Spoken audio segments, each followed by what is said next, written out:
A day in the life of an adult that I interviewed with chronic disease. So the first question about his describing his health status, he said, "I'm still 19 behind my eyes, but my body isn't anymore." He reported feeling better than he has in the previous years. Um, He is taking his medication every day. He's testing his blood sugar. He's not eating after 5 p.m. And he's walking an quote unquote angry mile every day. Um, so he goes to a family health clinic and receives services through Medicaid, and it's available in his community. And that's how he's managing his diseases, actually. Um, so some of the barriers that he has for maintaining good health is he's low income, so his food choices are more based on price and quantity rather than the quality of nutrition that he's getting from his food.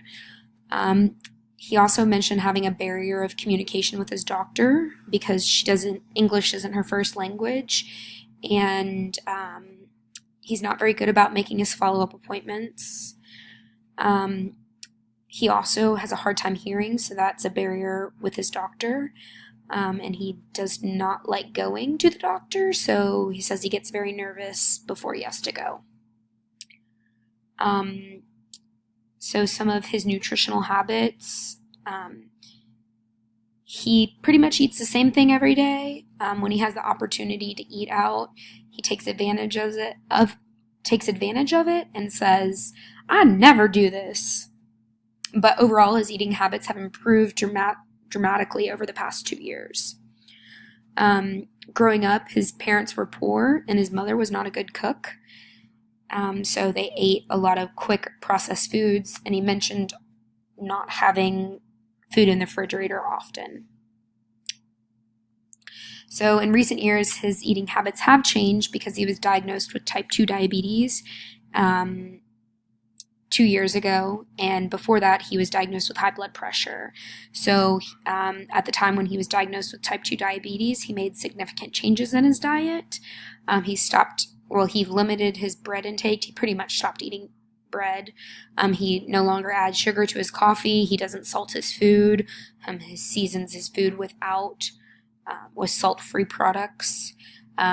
He's eating more poultry and staying away from red meat. He also mentioned consuming more fish as well.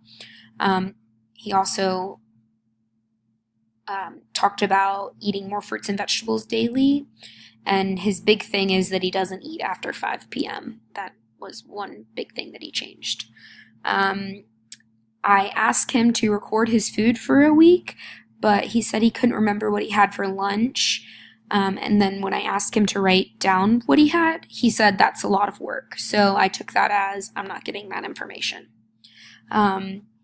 He is taking a male multivitamin, and I believe the multivitamin is for people age 60 plus. And then his doctor also recommended that him take a supplement for his joints called glucosamine. And he has only been taking that for a few months. He says he notices a difference, but he also has noticed a difference in his weight, so I'm not sure if he's going to stay on that or not. Or that's what he said. The next question is, does he consume alcohol? When I asked him that question, he said it was none of my damn business, and then laughed, and then he says sometimes. So because he's diagnosed with diabetes, I know it affects him differently, so he probably doesn't consume it as much as he used to. And then he hasn't reported experiencing any different difficulties in his appetite. He talks about his, as far as exercise, he talks about his walking his angry mile. He tries to do it at least 5 times a week. And he also is pretty active.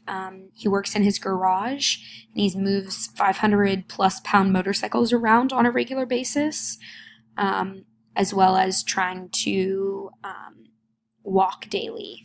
and he does not utilize any community programs for physical activity. Like I said, he likes to walk his angry miles, what he calls it. And as far as barriers, the joint issues, he says, my knee is acting up, so when that happens, he doesn't go for walks. He also said that he doesn't have a good pair of shoes, so he probably needs a new pair of shoes. That's causing a problem. He also, I would say, because he's low income, that he's not able to go join a gym. I don't think he's interested in it, so maybe that's a barrier, but also I think his socioeconomic status plays a factor in that as well.